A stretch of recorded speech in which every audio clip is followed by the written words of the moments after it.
Today on Fortnite, I got second place. I was so close. Mom, will you get me a snack? Mom! It's time for adult conversation. With me, your host, Brandy Ferner.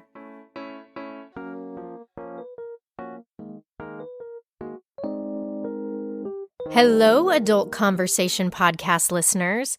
In this episode, my guest and I talk about parenting a special needs child, the real deal of it, not the saintly special needs mother archetype that can only be endlessly patient.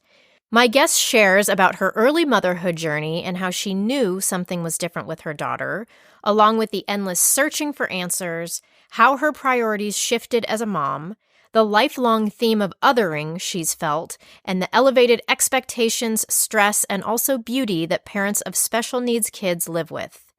We also discuss recurrent grief when milestones aren't being hit, how she broke apart while trying to hold it all together, how neurotypical families can be allies to families with disabilities, and my guest also explains what heterospect means.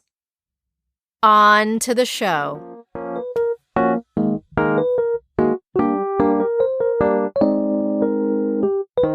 Today on the podcast, I'm so excited to talk to my guest, who is a fellow writer and also a mother to her special needs daughter. She and I have had some pretty deep conversations about what her day-to-day life is like and the misconceptions, high expectations, and struggles that are unique to her and other parents of special needs kids. She has also gone through some shit and, like many midlife-ish women, is finding her agency, her voice, and is living a life that feels more authentic than ever, which we are going to talk all about. So welcome to the podcast, Emily. Thank you so much for having me, Brandy. This is so exciting.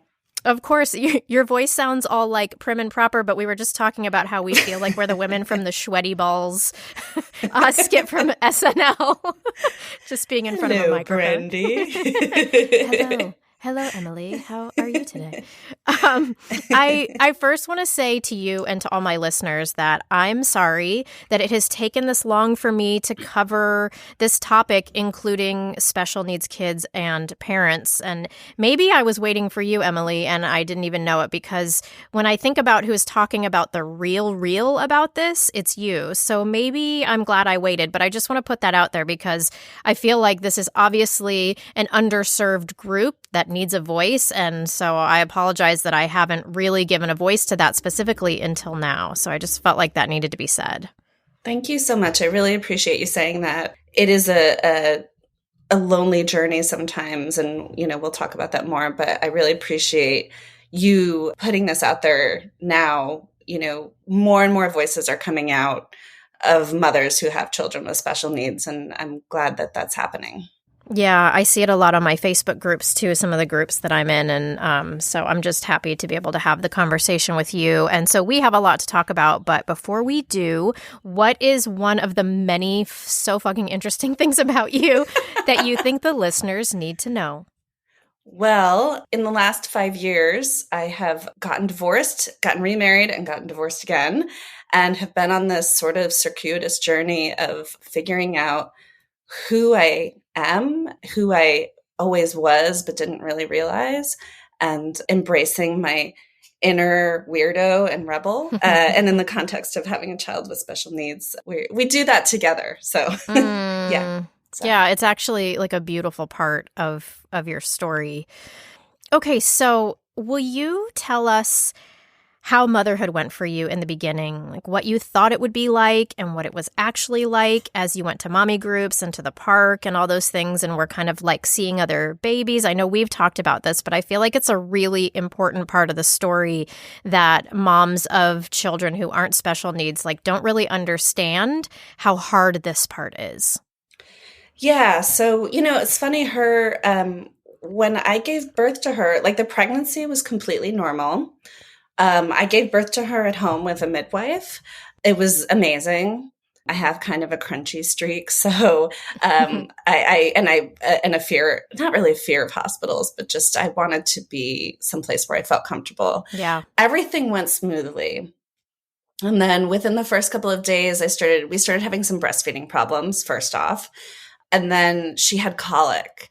And so the first sign that things were sort of like different was that she was screaming all the time, Yeah. like day and night. I was living in Brooklyn at the time, and I was part of this big group, this big mommy group who all had babies at similar time. And so, I was seeing how the other babies were developing. I went to this like a bougie baby class, like a baby yeah. movement class, and I was starting Been to there. see, yeah, right, some cool boutique in Brooklyn. But I was starting to see like, the other babies were like, they weren't screaming through tummy time. They were starting to roll over. It was just something was different. Mm. How do you think, real fast, is that something you say in hindsight because you know now what is different? Or do you think at the time, like, did you know this is more than just a colicky baby? Because I would imagine there's people listening who are like, I had a super colicky baby and then they grew out of it. So did you always have a knowing that, like, this isn't just colicky baby, this is something different? In the very, very beginning, I think I thought that she was really struggling, but I didn't know for sure how. So Okay. one of the things was that she had torticollis, which is like, if you don't know what that is, it's like a crick in your neck, basically. Like if you sleep weirdly, you kind of wake up and you can't move your head a certain way. So that was one of the problems with the breastfeeding, is that she was having a hard time feeding on one side. And Right.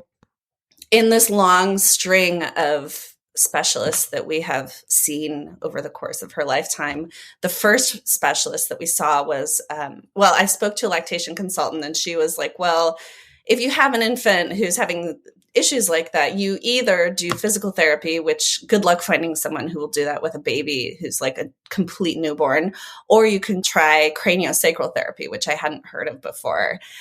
She's like, it's very gentle. I'm like, okay, well, I'm kind of crunchy, so we'll give it a try. And so I took my 10-day-old baby to this person who, I don't know what he did. But it's like a very gentle, like chiropractor. I did it with my daughter too. Yes. Yeah. And it worked. Like it didn't fully fix things, but it made it so that she could feed on one side. And so that was like the first thing where it's like, something's a little weird, and like, we were kind of, that was the beginning of the searching. Okay. Yeah.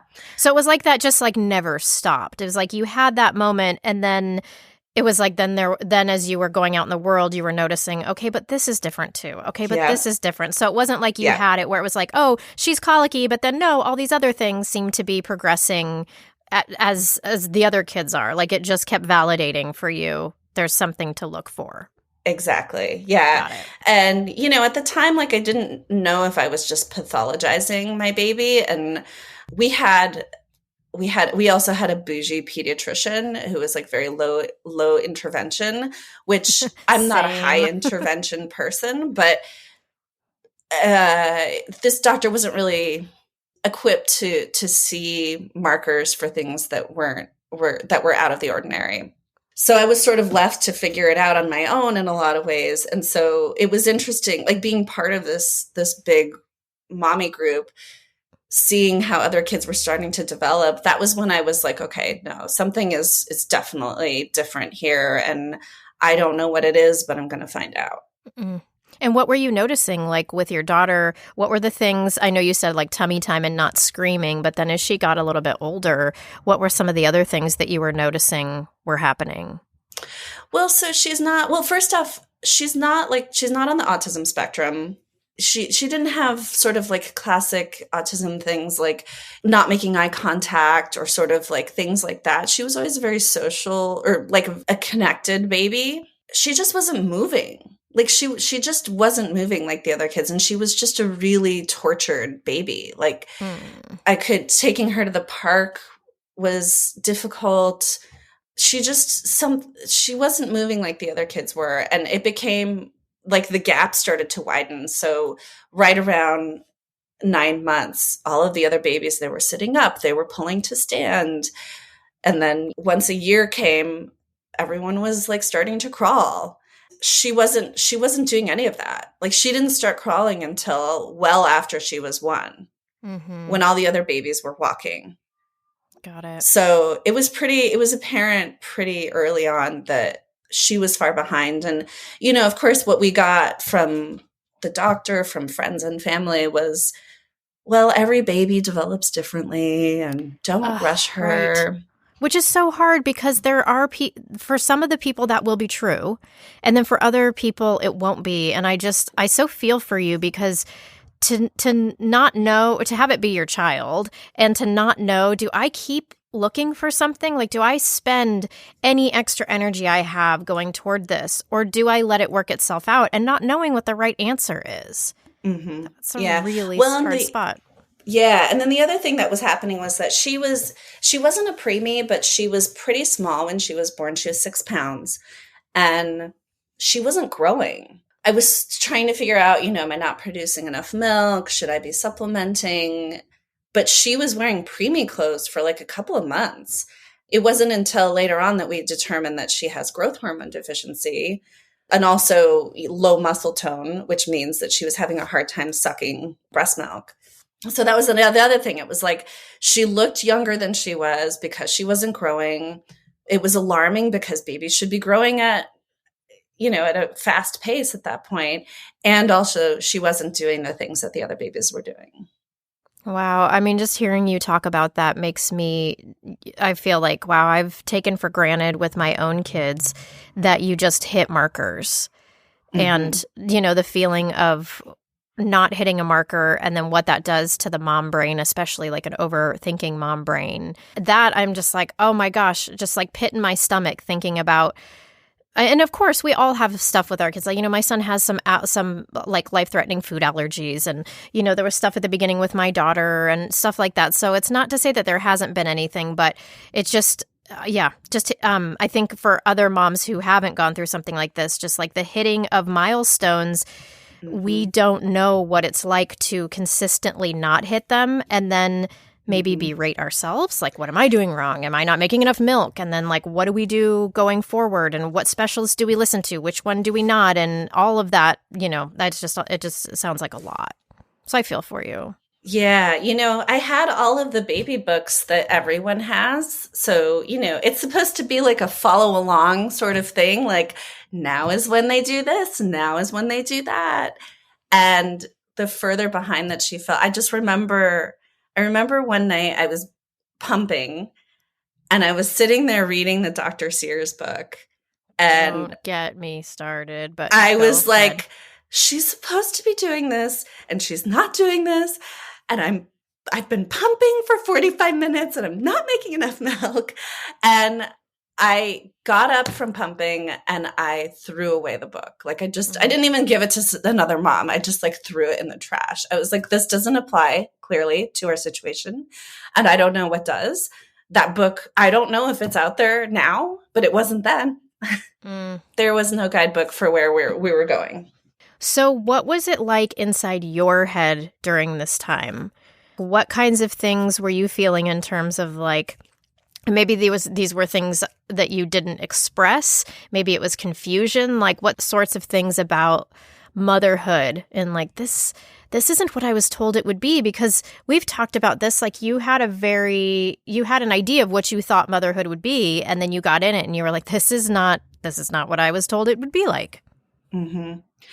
Yeah. I didn't really know what I expected, but when we got into the thick of it, I don't know that I had much time then to really feel anything. I mean, I definitely had postpartum in retrospect. She, her issues with the colic, it made it very hard to bond with her because being around a screaming baby like every moment of the day, pretty much, it makes it hard to want to be with your baby when that's happening and when you don't feel like you can help them. But at the time, I was just on a mission.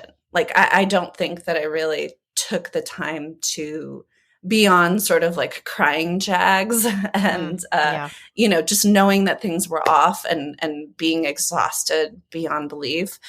I was just on the mission of like, what is going on here and how do I help her? That's all that I could think about. Yeah. Well, and what was your marriage like during this time? Was that feeling supportive? Did that add to the problem? Yeah, no, it was, it was I not. ask you as if I don't know, Oh, you but know, you so know. So, well, let me just first off say I have heard that the divorce rate among special needs families is higher than neurotypical families, I've heard up to 70%. If you don't have a solid foundation, it's very hard to succeed. So what happened was is that my husband and I her father had been together for 10 years at that point, or a little over 10 years. But, we'd never like really had that kind of pressure applied in our relationship. And once that happened, it became very difficult and we were both grieving in our own ways. Like I was grieving a motherhood experience, with my baby that I wasn't getting. And there was so much confusion, and there was like nothing was going right. And so, we ended up turning on each other a lot. There were a lot of things that weren't working in our marriage, but that really made things very hard. yeah, I bet. Are there things, because I'm thinking about moms who are in a similar situation as you, and I'm thinking about, is there any words of wisdom or anything that that you would say to them in these early moments of trying to figure all this out? I guess the better question is there something you wished somebody had told you back then, had like whispered in your ear? Is there something that would have made this a little bit easier, or would have given you some clarity or support? It would have been helpful if there were a book out there for mothers whose babies weren't developing normally, to sort of be like, okay, so here's what you do if something's not right. You should contact early intervention. You should find a developmental pediatrician. This information is not readily out there, or at least when you're in that sort of place of like having a newborn where nothing is accessible. That would have been helpful. But more than anything, I wish that someone had just told me, like, trust your instinct. If you think that something's not right, it's not right. You know your baby. Yeah. And did anybody ever tell you that along the way, or was it way later, or did you have to just find that out for yourself? I kind of found it out myself. I think later on, as I learned how to get more support for myself, I had more people in my life who said that to me, or who understood better. But I think at that time, I just had to figure it out. I'm a very sturdy person in some ways. And so when I'm on a mission, and when I know something should be different, I'm just going to keep going in that path.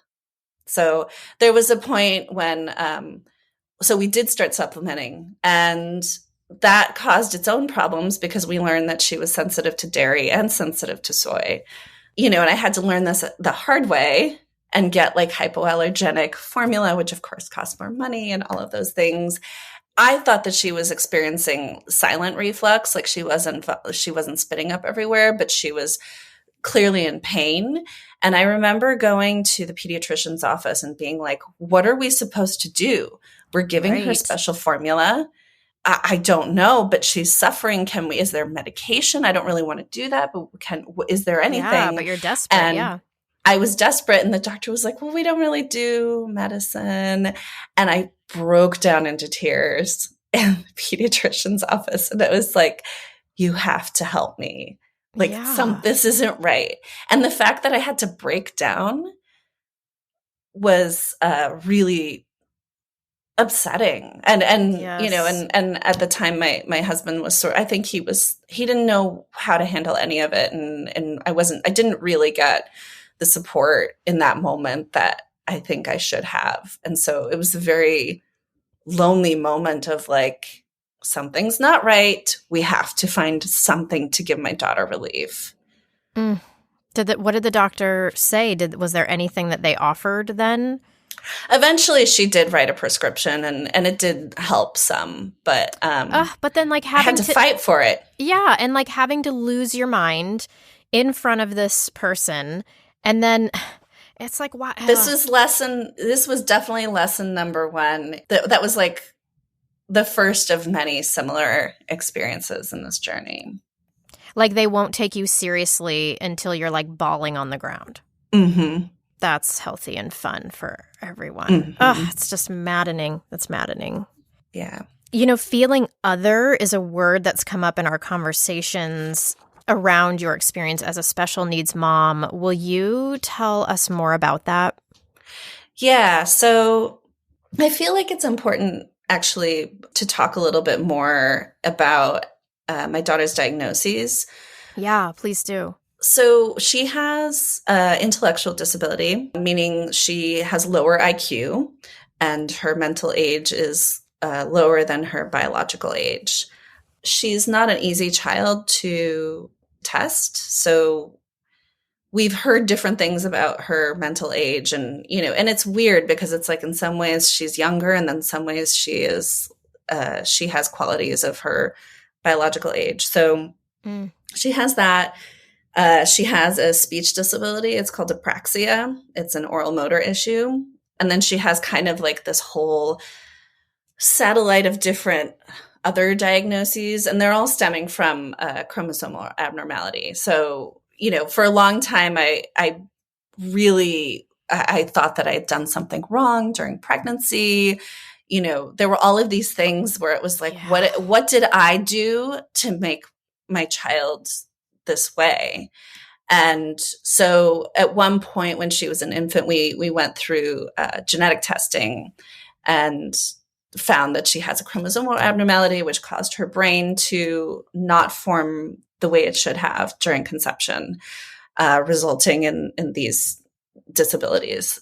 So going back to your original question with othering, it's very obvious, especially as she gets older, when we're out, that she is not like other kids her age. She's 10 years old. She's still, she loves to push around her baby doll in a stroller. It's things that maybe some 10-year-olds kind of are into, but it's pretty obvious. Like, I think it's hard to know how we're perceived too, It's hard to know how she's perceived. It's hard to know how any of us are perceived, but I think it's pretty obvious based on reactions that I have observed that people see that she is different. And also, let me just say, she's an extremely exuberant child. She lives out loud. She loves the wind in her hair. She loves being on the swings and being on her scooter, and she'll squeal with delight.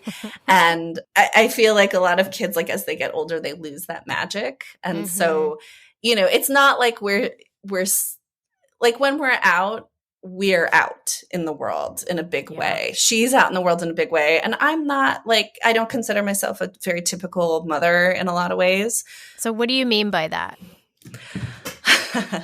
Well, first off, being divorced is, a whole thing. I have tattoos. I'm kind of into sort of like writing and, more of like an art person. Yeah. I feel like I move differently in the world. I'm really passionate about things. When she and I are out together, I feel like in some ways, like we stand out, which it's taken me a long time to not only come to terms with that, but to embrace it. She's really taught me how to embrace being different and to be loud and proud about it. Because you grew up feeling other as well. Isn't that right? Yeah. So growing up, I was, my parents got divorced and I was mostly raised by my father. Being a single father in the late 80s and early 90s was sort of still uncommon. My father was in the military and we moved around a lot. So it was me and my brother and my dad. And I was constantly the new kid. I'd lived overseas for a few years. My mom wasn't really in the picture for a while. And so there was always that feeling of like being a little bit different. And you said something before that when you said, it's hard to know how people are perceiving us when we're out. And you and I have had this conversation of like, it's like, do other people feel this way? Is this something that's unique to you? And then you showed me that picture of the ballet class you were in, and it was like, all these girls with these like, pale pink outfits, and then you have this like, spicy red number on, and you're the only one with dark hair, and, all of that kind of stuff. So it's like, even when we start to question, we're like, maybe everybody feels other, and then you're looking at this picture, you're like, no shit, I was sort of different. So it's I don't know. I just think that's an interesting question about, are we really different? And, or is that just the way that we think we're perceived, or are we? And I mean, I don't know the right answer to that, but I just think it's fascinating that you had that growing up as a kid, and then you've had it as an adult too, but then your daughter is a layer of that then adds to that. So at some point it's like, well, life, I guess you're trying to tell me I need to get fucking comfortable with feeling other. Like, it's become apparent this is a thing, right? Yeah, absolutely. And that, like I said in the beginning, I've been on this journey in the last several years of embracing that and kind of figuring out like who am I, who have I been, who do I want to be, and being other has been really integral in that journey, and sort of like being like, okay, so maybe I'm not that different, but I sure feel that way. That photo is so funny. That was when we lived in England when I was a kid. I was in a ballet class, and for your listeners, I'm half Puerto Rican, so like I have really dark features, and so it was like in this class with like little blonde Susies and Louises, and here I am like with my dark hair and red dress. So it's like that is definitely indicative of like how I feel in the world. And, with Agnes being so exuberant, it's not like I can try to mask my differences or hers. Yeah, that's where I think life was like, if you were even going to try to mask anything, like we're just going to have you live out loud. Like, this is just what's happening. And so you either get on board with that or you don't, which is not an easy lesson and not an easy thing to just accept if, especially if you've dealt with it your whole life. Right. Yeah. The other thing too is like, being on this journey of having a kid who is different and having, medical issues and evaluations and the therapies and all of these things that this entails, it's changed what my priorities are as a mother, I think, and perhaps in comparison to other mothers, like things that people fret about, I don't fret about. Yeah, like what? I know you've talked about this before, and I always think it's so interesting. It just really gives a perspective. Like, I know that you talk about, you hear other people worried about like colleges for their kids or things like that. And you're like, yeah, that's not even on my radar. Yeah. I mean, that's the thing is like I believe that Agnes will have, because I've worked really hard to try to facilitate this for her, and as has her father, she will have the best life that she can lead, but she will not be, I hope that she will go to some kind of college, but I don't know what her future holds. But she's not we're not gunning for the Ivy Leagues or anything. And that's A-okay with me. And I don't think that saying that is limiting to her. I just think for us as a family, like being realistic about what her future might look like is really important. And so I'm not fretting about, is she getting in the gifted and talented program? Is she going to go to such and such school? Is she getting enough extracurricular activities? The things that I think a lot of families do fret about, because, no one wants their kid to fall behind in this world. Like, everyone wants to see their kid succeed. Right. So, things like that. Another thing that I really stopped, I don't want to say stopped, but not as much give a shit about is cursing. Yeah. So I really like fuck, like that's my word. And it's said, in all types of situations in my life. And recently my daughter has like picked up on it. And so she'll say it sometimes in context, which makes me really proud. And, right. To me, it's like, she has a speech disability. Like, there was a period of time where I didn't even know if she would ever be able to say mama. Right. So if she's saying fuck you when she's mad at me, like I'm kind of A-okay with that. Yeah, you're like, hell yeah, this is awesome. So, just hand me that Mother of the Year award. But I just, it doesn't faze me as much. Sort of with feeling other, I know that you had said something like you feel like other people treat you like your problems are contagious, like divorce and special needs and, mental illness and all sorts of different things. How does that feel and how do you see that happening?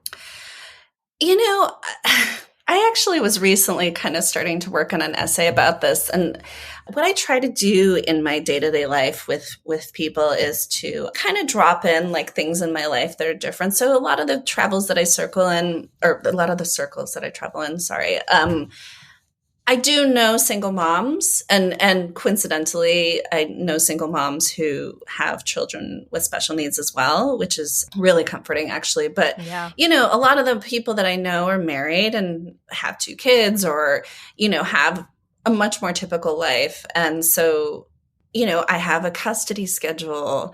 I'm dating. I have a daughter with special needs who she doesn't go to soccer practice. She goes to speech therapy.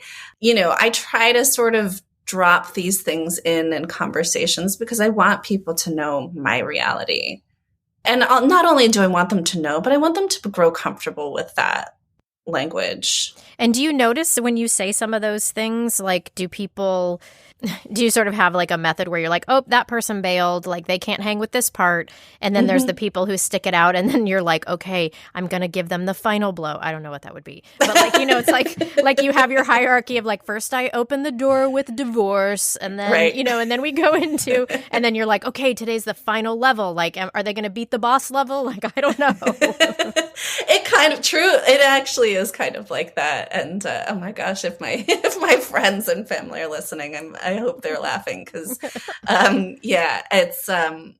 it is kind of like that. Like I've been through too much, and my daughter has been through too much for us to have people in our lives that aren't really here for the whole package. Yeah. So I try to be pretty forthright about these things.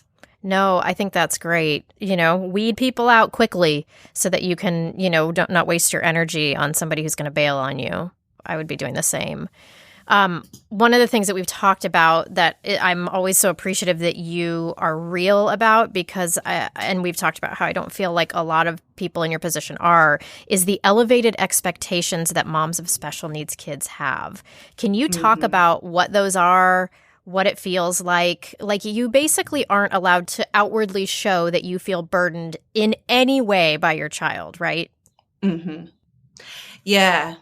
Specifically because they're special needs. Yeah. It's supposed to be this, I'm supposed to be like this beatific mother who takes everything with grace and makes everything look easy and smiles through it all and only talks about the wonderful things about my child and is like grateful almost, right? That like God doesn't give you, like God picks special parents for special kids, right? Like that whole sentiment.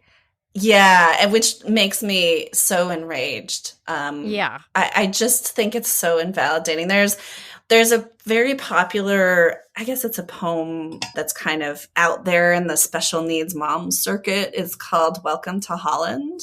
And it's the whole thing is like you were planning a trip to Italy and you were so excited to go to Italy, but then the plane landed in Holland and now you're in Holland and and now you just have to embrace that you're in Holland and enjoy it for what it is. And I just think these things they do such a disservice to parents because it makes you, for mothers in particular, it makes you feel like if you're struggling, then you're doing it wrong.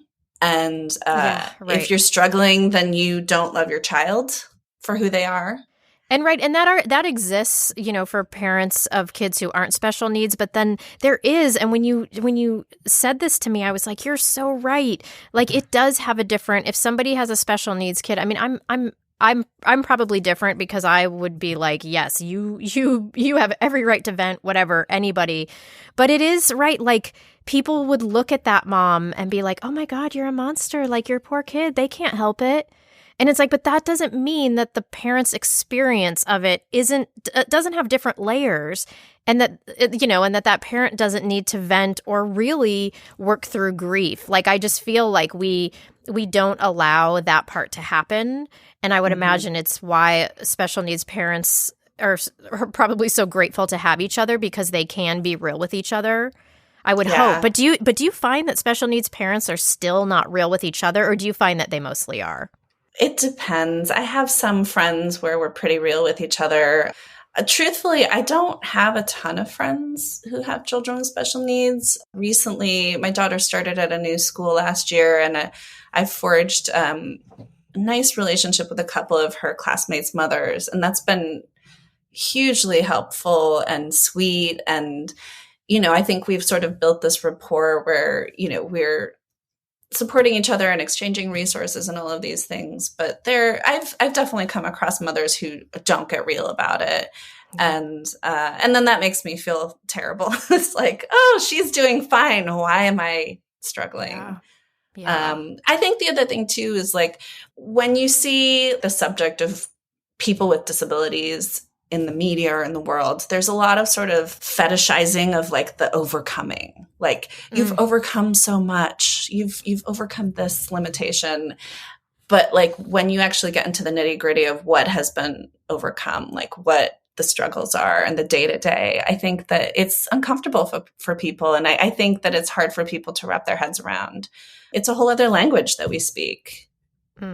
What do you wish moms of neurotypical kids knew about your experience? Like, what do we not know? Like, how do we seem ignorant to what your life is like? Like, I remember, just an example, I remember you telling me about somebody who was maybe going to have a play date with your daughter and then just like completely bailed on you. Right.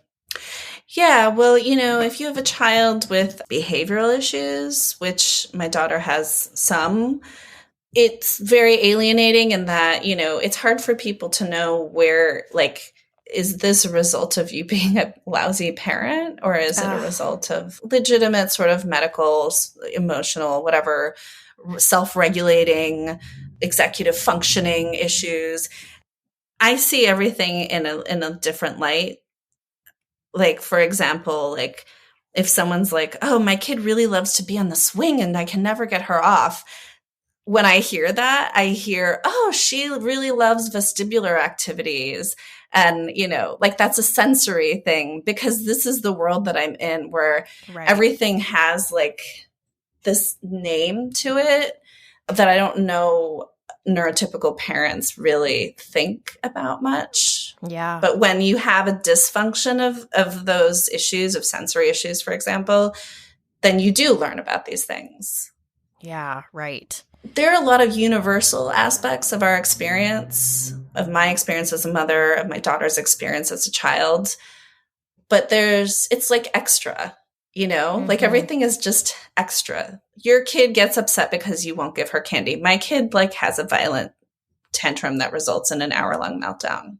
You decided you didn't, or you and your kid are not able to do a play date or have decided not to do a play date. My kid freaks the fuck out. It's that degree of challenge that people don't fully grasp. And probably, too, all the years that you've been trying to search for what was going on and all of that, I would imagine there's a level of weariness that we all have as moms, and not sleeping. And, I talk about this all the time about how overwhelmed we all are.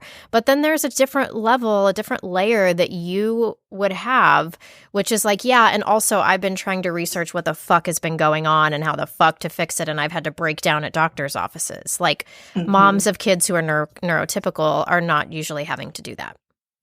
Right. Well, so recently I came across a research paper, because this is what I do with my free time, is I read research papers. You do more than that. Come on. Well, I do more than that. But I mean, just in terms of trying to understand my experience and trying to understand my daughter's experience. And, it's an ongoing thing. Like, how do we help her? What is happening with her now? But I came across this research paper recently called The Recurrent Grief. I think it was called The Recurrent Grief of Mothers of Children with Intellectual Disabilities.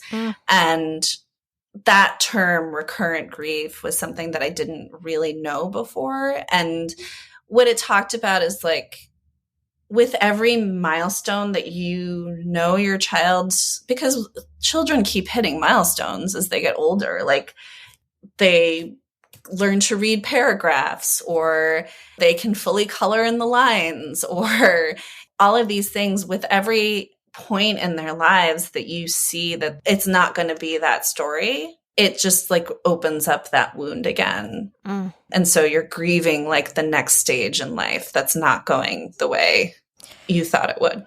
I feel like that is such an important part, and such an important part for us to all understand about parents in this position. I mean, I'm just like, I'm exhausted just thinking about the amount of grief that really truly is. Yeah. And there's also, she's always going to need support through adulthood. I don't know what that means. I don't know if it means that she's going to be living with me or her father or in a group home. I don't know. I think she'll have a job. I don't know what exactly that means. I just know that I will be actively parenting in a way that I hadn't expected to for the rest of my life. And so there's just like these layers of grief that you carry with you on a daily basis. Absolutely. And so how do you cope with the stress and overwhelm of it all? So her father and I, first off, let me just say that her father is a great father. He is really active. She adores him. Our co-parenting relationship became much more equitable after we got divorced, which I know you've talked about before. Yeah. So that said, we split custody 50-50. And so I am kid-free. I mean, we're always mothering, right? Like even when we're not with our kids, there's always some level of mothering, but I have time without her here to catch up on work and to do things that help me reconnect with myself. And so I exercise, I read, I watch movies, I write. I go a couple times a year. I'll try to go rent like a fancy Airbnb with like a hot tub and like just listen to music and be alone, like just alone in the woods. I talk a lot to my best friend, and not just about parenting, but about everything. I mean, like I said before, I'm dating, I'm like building a career, I'm doing all of these things that are not kid related. And I think it's really important for all mothers to do that. It's particularly important, I think, for mothers with special needs children. And I don't think that most mothers get that opportunity. Yeah. And they're probably, if they don't have a support system that can caretake their kids depending on the level of care that they need, it's nearly impossible. Like one of my cousins growing up was high needs, special needs, and in a wheelchair. And so my aunt just never got time to just, do her own thing ever. And, you really, like, you guys probably need it the most. Yeah. I mean, truthfully, especially since COVID hit, but I'm kind of like mildly agoraphobic some days. Like, I think, leaving the house can be, so for example, my daughter, the other day, she was at the playground with her babysitter, and she has selective mutism, which is an anxiety disorder. It's like having a panic attack, but instead of like it being outward, she just shuts down and goes blank and is unreachable. And so this happened at the playground, and, it ended up being like this 45-minute thing where she had her head buried in my lap in the middle of the playground, and finally got her home. We walked home from the park, and there's a lot of times when it's just the possibility of her having that experience and struggling to get her back home it sometimes makes me not want to go places. Yeah. Yes. She had a meltdown at the grocery store a couple weeks ago. It just was like too much for her. And it was triggered by me not getting her the ice cream that she wanted. And then it ended up being like screaming and kicking on the floor in the frozen food aisle for like 20 minutes. And so it's like, this goes back to like what is different about it. It's and why it's extra. It's like, okay, your kid gets pissed off that you didn't buy them the ice cream they like, but did they get face down on the frozen food aisle floor for a half an hour screaming and kicking like a 10-year-old, a large child, you know? Well, right. And then I would imagine that you kind of get trained in your brain to like do all of those sorts of things when you don't have her, because you don't want to have to bring her along with it. Yeah. Also, just that you have to become okay with this kind of stuff because you can't control it. So like, how has that been just, I don't want to say making peace with it, because I don't know that it would feel like making peace with it, but like accepting. And I guess motherhood does this, you know, to everybody in a certain way. It's like, oh, we all have to deal with feeling uncomfortable in public with things our kids say or do or whatever. But like, I don't know when that happens, like I can feel in myself that happening. I'm like, I don't know that I could just be chill. So have you been like worn down over the years that now it feels like you're almost desensitized to it? Or does it still like bring for you like panicky feelings? Like, how are you in those moments? Oh man, it really depends. It depends on how much sleep I've gotten. I don't know. It depends on which way the wind is blowing. Yeah. You know, with the playground shut down the other day, I just wanted to be, I knew she was overwhelmed and I just wanted to be supportive to her. And, you know, there's part of that othering is like, you know, and this feeling of judgment, like, why am I letting my grown child like lay on the dirty ground, you know, like that. And so, you know, I have to kind of like mentally push past that and be like, well, this is what it is. And she just needs me to be here and to just be reassuring to her. But with the grocery store meltdown, there was a woman that came over who, like everyone else, was kind of like walking by and ignoring us and was like, what's the deal with that fussy kid? Or I don't know what people were thinking. But a woman came over and was like, I work with children with special needs and like, what do you need? And I totally broke down into tears. Oh my God, totally. Oh my God. So totally. like, it was me crying and trying not to panic in the middle of the grocery store with my kid crying and kicking and screaming and like trying to keep her from knocking over a grocery store display and like this woman trying to be helpful. So it really depends. Like at that moment, I wasn't my calmest, but in other moments I can be more steady for her. I always aspire to be steady for her, but I have my own mental health issues. I have my own, you know, depression and anxiety and things that I've dealt with over the years. Yeah. So to manage my stuff and hers, it's not always easy.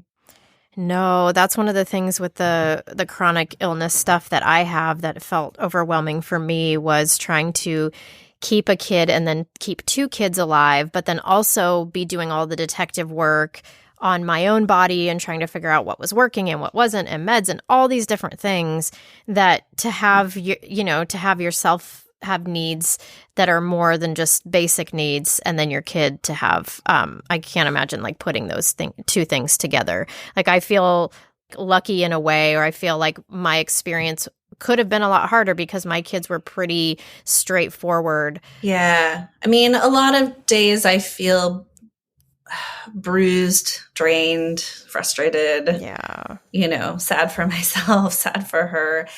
But then, you know, interspersed with that is like this pop of gorgeousness, this moment that's so special and beautiful with her that, I mean, I think everyone has special moments with their kids, but it feels like an extra special moment when things are good with her and when we connect. So there's this term that I came across at one point when she wasn't reaching her milestones called inch stones. where it's like just the simple act. Actually, as I was preparing for to come on here, I was watching the video of when she first walked. Oh. And she was almost 2.5 years old when she started walking. And she had the assistance of a physical therapist who had been working with her for, I don't know, a year, I guess.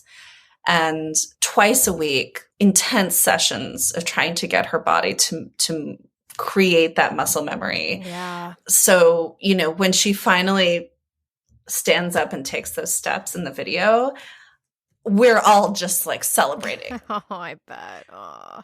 It wasn't like, oh, yay, she's walking. This is great. It was like, oh my fucking God, she's walking. This is amazing. Oh, because you didn't know if it would happen at all, right? Yeah. Ugh. So things are hard a lot, but when they're good, they're amazing. And she's amazing. She's a very funny, clever kid. She is very, very perceptive. She's like a shaman, right? She's like a shaman. She's like a shaman. And I have been told this by more than one person that she's on some other level of like understanding of the world somehow, it seems like. And she watches everything. Yeah. Okay, I'm going to ask you this question and you can decide whether you want to go here or not. Mm-hmm. So can you tell us a little about how you broke when you kept all of your emotions in about motherhood and your marriage and trying to be this idyllic wife and mother? Yeah. So as time went on, her father and I I think we stopped running on adrenaline. And I think neither of us could really figure out how to cope and to support each other. And so a chasm grew between us. And I started to realize that I wasn't really living my truth. A series of events happened that resulted in me having like a mental breakdown.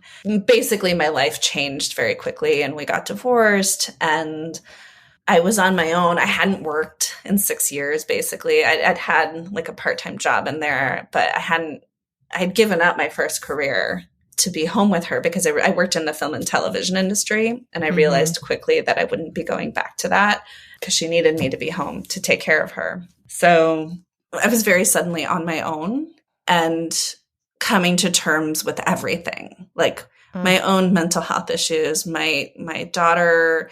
Let me just say too, like it wasn't like one day we just knew like, here's her diagnoses. Yeah. This was something that was excavated over time.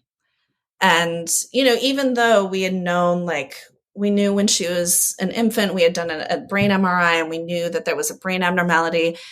It wasn't clear until many years later, like kind of recently, actually, like, oh, she has intellectual disability and it's going to be very hard for her to learn certain things. And this changes her future in a very dramatic way. Like all of these things, they weren't all at once that we figured them out. Like it was, right.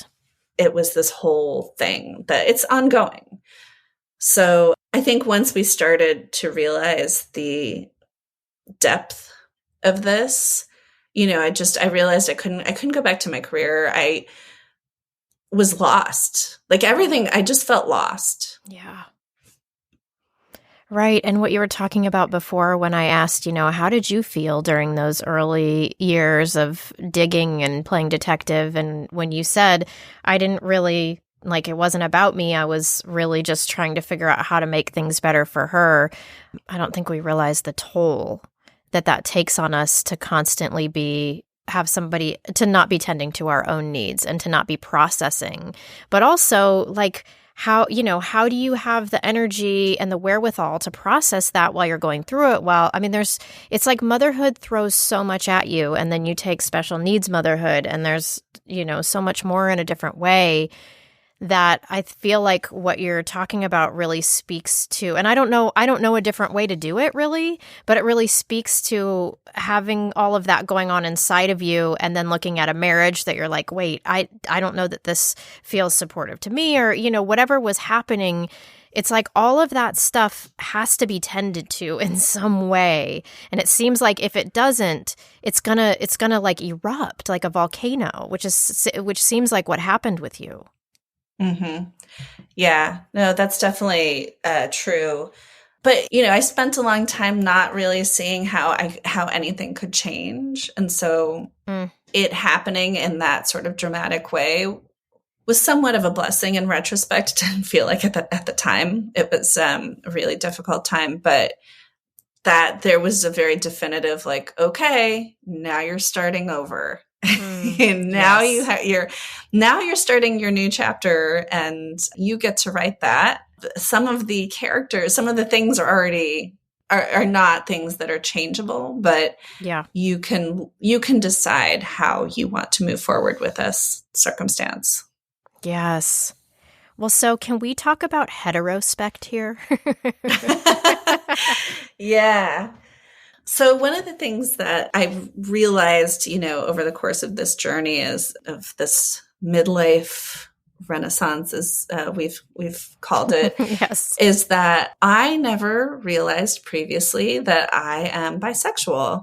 And that was something that I realized after my divorce, and have been kind of figuring out, well, what does that mean exactly? And how does that fit into who I am? But it's funny. So there's a group that I follow that talks about like figuring out in midlife that you're, bisexual or lesbian. There's a term I came across called in heterospect, where you look back on certain things in your life, like, oh, I used to check out women. and I just thought that I admired them a lot, or like wanted to be them, or just thought they were really cool. And it was so far off my radar that was like, no, you're attracted to her. So, I was having this conversation with a friend. It's really a representation issue. When we were growing in the 90s, like we had Ellen when she came out of the closet, and that was such a big deal in the media. Right. And that was like queer representation, Right. for women. So, it just was it felt so out of the realm of possibility. I'd been on this very heteronormative track of like, meet a nice guy, get married, have a baby, buy a house, that I think a lot of people are on that path and sometimes don't think too hard about it. And I don't think I thought too hard about it. That was the Disney princess, like, this is what you do. Yeah. This is what normal is. Yeah, that's what my other guests have said too, who've been in a same situation. Like, I just thought this is what I do. Right. So yeah, so in heterospect, there were some there were some very interesting things that it's so obvious now, and it's very freeing to be able to embrace that now and to explore that. I don't know, and it goes back to like the othering thing. It's like, well, now in my how are you a little bit different, scorecard. I check queer. Check. Right. Well, I'm laughing because one of my questions was, how do you feel about heterosexual marriage? Because we've talked about we've like had this idea for like a movie or something, but we just have this scene in our heads, right, of like you with this beater car with like a leopard jacket and like a cigarette and like high heels and big hair, and you just like roll up to women's houses who are in unhappy marriages, and you're like, get in, bitch, you're getting divorced. Like, just so, and I know on some of the online groups that we're in together too, that, especially that one that's like, what's that one that's like, Tell me I need to leave my man or something. What's that one? Oh yeah, it's a group where we all tell you to leave him, I think. Yeah, and I Yeah. just laugh because I know that you're like, there's so much more out there. So how is dating women different? I mean, you were talking to me about how like lesbian dating apps are just like a dream, or bisexual dating apps. Like, what is it like going from being with a man to women? Like tell me more. Well, let me just back up and say there seems to be a serious epidemic of women in unhappy marriages. And I will also say, like, I didn't always conduct myself well in my marriage. And there are definitely things that I would have done differently. But I think that there is a universal experience that is happening where women feel like they're just not seen. And they're not, they're doing they're holding so much inside of them. Yeah. And, we're in this cultural moment where we're labeling, male privilege and all of these things. So I think that, we're seeing all of these posts on the internet and think pieces and all of these things where women are saying like, fuck this. Yeah. This is not how I want to live. I don't want to raise children like this. I'm not living my truth. I need to have space and support and to be understood. Yeah. So in terms of dating women, it's really sweet. I mean, I don't know. Like I won't say that it's a little hard to talk about it in generalizations like that, because maybe it's not always really sweet. Like maybe it's just me. I don't know. But the experience that I'm having so far is it just cuts to a deeper level, I think, in some ways. And like, it's more rooted in the fuzzier parts of ourselves, and less so in like the logical parts. I don't know. Like, I don't know. It's a little bit hard for me to articulate, but yeah, I mean, in a sense, are you talking about masculine and feminine? I think it just is that. Yeah. It's just when you don't have that power dynamic. I was going to say need for power, need to kill and hunt and win. right. Right. It feels like, it's the power dynamic feels very even. And that's a really cool feeling. I mean, women can be shitty to each other too in the dating world. I've been ghosted and stuff, which actually hurts more than being ghosted by a man. Like, it's like, what's up? I thought we connected, but whatever. I mean, it's just, that's how it is, but it does it feels really nice. I mean, the other thing too, for me is that I don't see myself living with someone else again. I don't I mean, I guess never say never, but I want to retain that sort of magical feeling, of being with someone without the chores and shit. It's nice to have a partner, but for me personally, it's nicer to have my own space and to not have that layer added onto a relationship. Yeah, I understand that. That makes sense. Well, I'm happy for you that has been a softer, sweeter experience and that you feel like you are, living this life that you're supposed to live, and one of the things that you had said to me is a lot of my transformation in life is about parenting Agnes. Having a kid who is different is also about me embracing my differences and otherness. As hard as it is, because I know you've been through some hard times to get to where you're at, but it seems like you really are at a place where you are able to be free in a way that you hadn't been before. Yeah. I mean, I think people can kind of understand this in the age of COVID, where when you're faced with something that kind of alters your world, the world and your world, it changes your priorities and it makes you realize, like, I don't want to live the way that I was living before. Yeah. So how can those of us with kids that are not special needs, how can we be better allies to parents of kids with special needs? Well, there's a few things. So one of the things that we haven't talked about is school.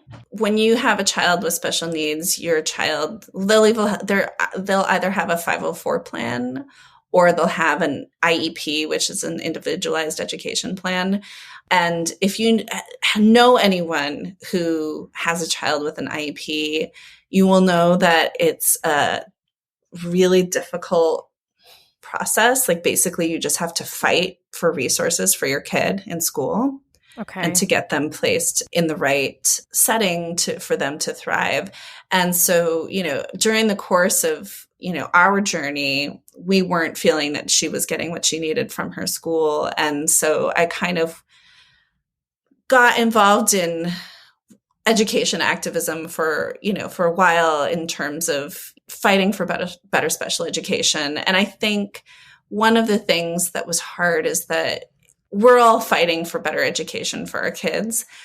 But the difference is for kids who have disabilities, it isn't just about like, are they going to be successful? It's so much more basic than that. Like, are they going to speak? Are they going to be able to write their name? Are they going to be able to do basic math or any of these things? And so I think being a good ally, being supportive when it comes to that kind of activism is really helpful. On an individual level, I think just consistently checking in, like, hey, mama, how are you doing?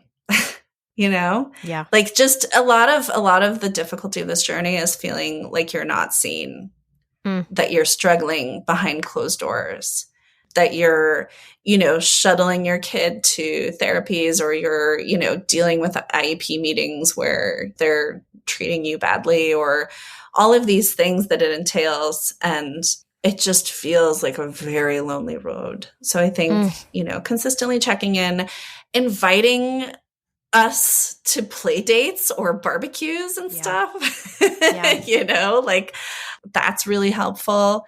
Even simple things like, I don't know, send a meal train or something sometimes. Even just getting dinner on the table can be really hard, especially if your kid has behavior issues and it's just like back-to-back meltdowns and you're exhausted from the whole thing. Like just simple stuff like that is really helpful. And then if you see people struggling in public, ask, is there something I can do to be helpful right now?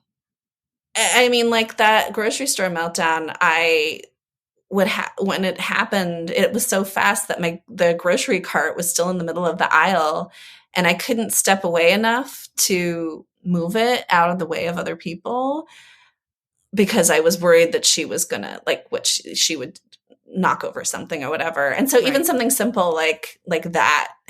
Yeah. Like, just, can you move my cart, please? Yeah. Right.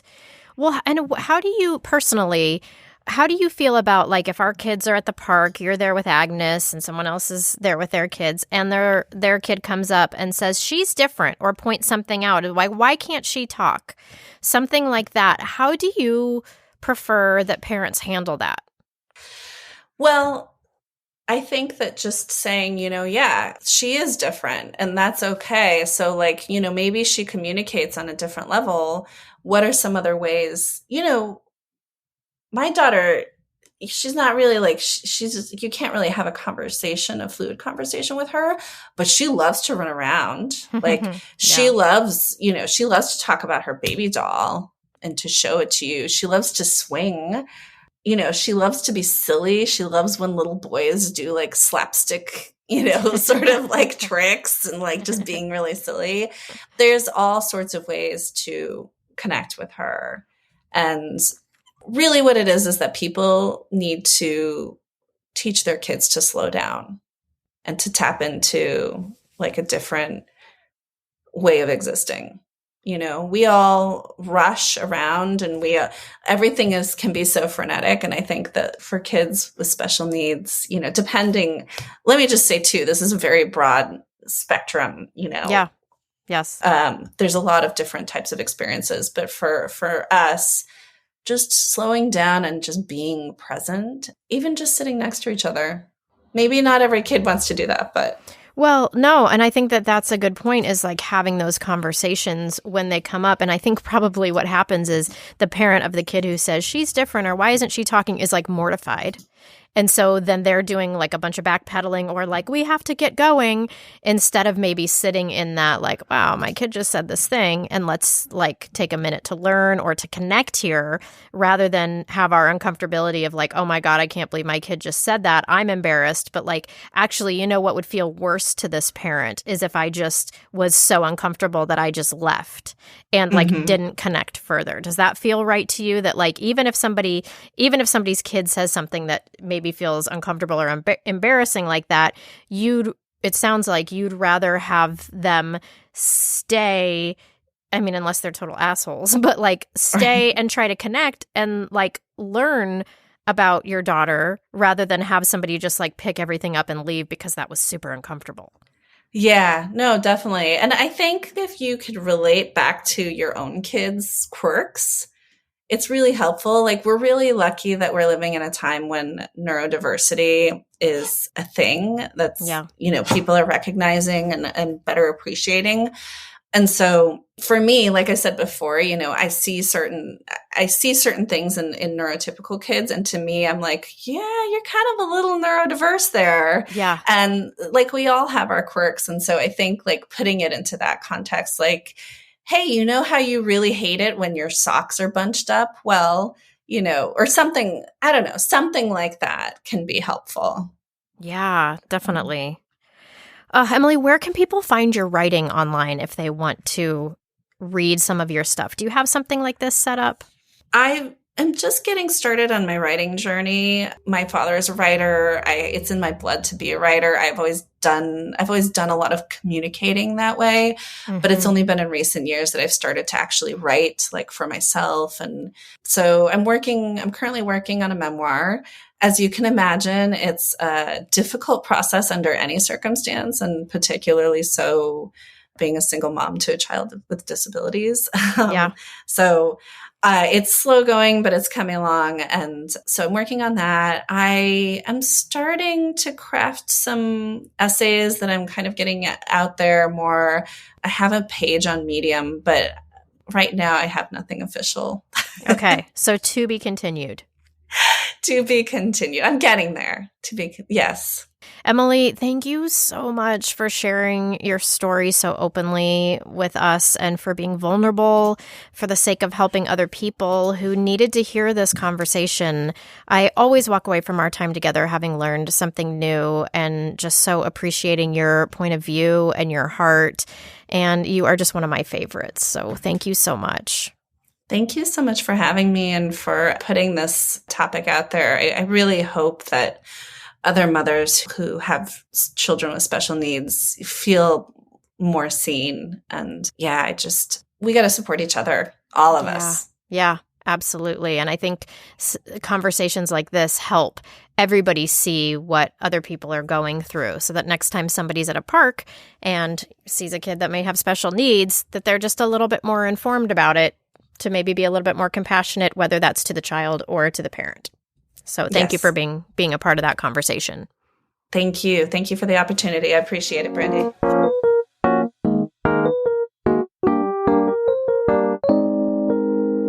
A quick plug for my book, which as an indie author, I gotta do. If you're enjoying this podcast, you will likely enjoy my book, Adult Conversation, a Novel. It's a darkly comedic story about a frazzled modern mother and her therapist who go on a Thelma and Louise-style road trip to Vegas, looking for pieces of themselves that motherhood and marriage swallowed up, while they are also tested and tempted to make life-altering choices. Yes, there are strippers, there's weed, it's Vegas. One reviewer said, super fun, gritty depiction of, as the narrator puts it, getting lost in motherhood.